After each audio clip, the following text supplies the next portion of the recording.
बारिश का यहाँ बहुत दिनों से इंतजार था और बच्चे तो इस तरह से खुश हैं कि देखिए भीग रहे हैं एकदम एंजॉय के साथ, एंजॉय कर रहे हैं एकदम बच्चे बारिश का। वहाँ देखिए गांव की तरफ बच्चे कैसे भीग भीग के खुश हो रहे हैं, भीग भीग के खुश हो रहे हैं बच्चे सारे एकदम। इधर पहाड़ बारिश क्या सीन है।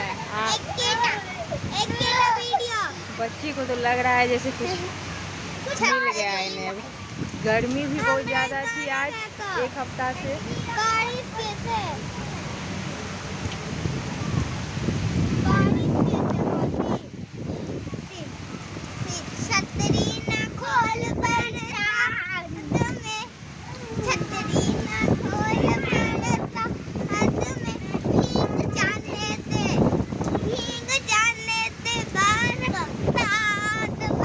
तुम डांस करो, तुम्हें डांस नहीं आती?